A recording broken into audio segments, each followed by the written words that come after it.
ବନ୍ଧୁଗଣ ଜୟ ଜଗନ୍ନାଥ। ପ୍ରସନ୍ନ ହେବେ ମା ଲକ୍ଷ୍ମୀ। ଗୁରୁ ପୂର୍ଣ୍ଣିମାରେ ଏହି 5 ରାଶି ଉପରେ ବର୍ଷିବ ମାତା ଲକ୍ଷ୍ମୀଙ୍କ କୃପା।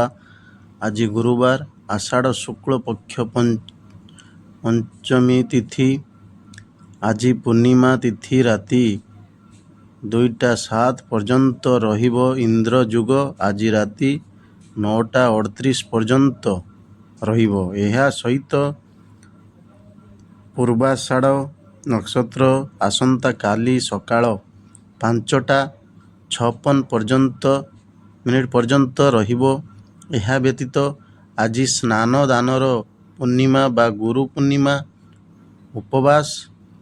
ତେବେ ଆଜିର ଦିନଟି ଆପଣଙ୍କ ପାଇଁ କିପରି ରହିବ ଏବଂ କେଉଁ ଉପାୟରେ ଆପଣ ଏହି ଦିନଟିକୁ ଭଲ କରିପାରିବେ, ଚାଲନ୍ତୁ ଜାଣିବା। ବନ୍ଧୁଗଣ, ମେଷ ରାଶି। ଆୟର ନୂତନ ମାର୍ଗ ଉନ୍ମୋଚନ ହେବ।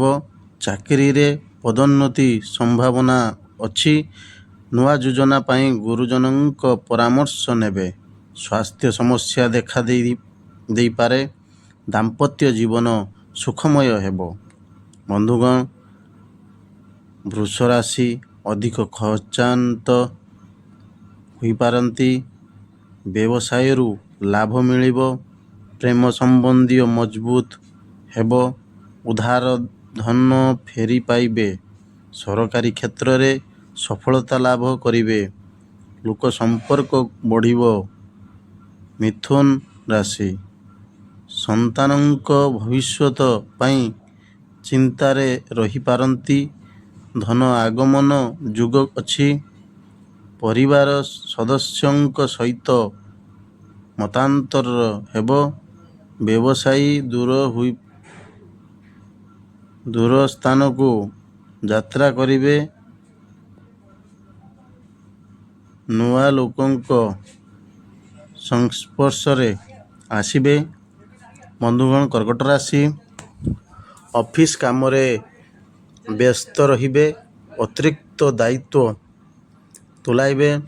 ବନ୍ଧୁଗଣ, ସାହାଯ୍ୟରେ ବ୍ୟବସାୟ ପାଇଁ ନୂଆ ଯୋଜନା କରିବେ। ବିଦ୍ୟାର୍ଥୀ ସଫଳତା ପାଇଁ କଠିନ ପରିଶ୍ରମ କରିବେ। ସିଂହ ରାଶି। କୋର୍ଟ କଚେରୀ ମାମଲାରେ ବିଜୟ ଲାଭ କରିବେ। ବନ୍ଧୁଙ୍କ ସହ ବୁଲିବା ପାଇଁ ନୂଆ ଯୋଜନା କରିବେ। ଧାର କରଜରୁ ଦୂରେଇ ରହିବେ। ସମାଜରେ ପ୍ରତିଷ୍ଠା ବଢ଼ିବା, ମାନ ସମ୍ମାନ ବୃଦ୍ଧି ହେବ। ବନ୍ଧୁଗଣ, କନ୍ୟା ରାଶି। ଯାତ୍ରାରୁ ଲାଭ ମିଳିପାରେ। ଦିନଟିରେ କର୍ମଚଳନ ରହିବେ। ପାରିବାରିକ ଜୀବନରେ ତିକ୍ତତା ଦେଖା ଦେବ। ବ୍ୟବସାୟରେ ସଫଳତା ମିଳିବ। ଛାତ୍ରଛାତ୍ରୀ କଠିନ ପରିଶ୍ରମ କରିବେ। ବନ୍ଧୁଗଣ, ତୁଳା ରାଶି। ସାମାଜିକ କାର୍ଯ୍ୟରେ ସାମିଲ ହେବେ। ଅଫିସରେ ସହକର୍ମୀଙ୍କ ସହ ବ୍ୟକ୍ତିଗତ କଥା ଆଲୋଚନା କରିବେ ନାହିଁ। ଯାତାୟାତ ସମୟରେ ଧ୍ୟାନ ଦିଅନ୍ତୁ। କଳା ଓ ସାହିତ୍ୟ ପ୍ରତି ରୁଚି ବଢ଼ିବ। ବିଛା ରାଶି।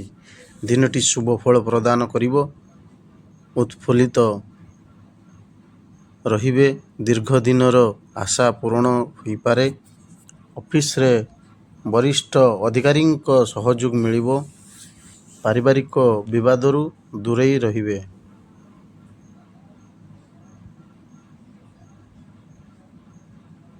ଧନୁ କାର୍ଯ୍ୟରେ ଉନ୍ନତି ଘଟିବ। ଦାମ୍ପତ୍ୟ ଜୀବନ ହସ ଖୁସିରେ ଅତିବାହିତ।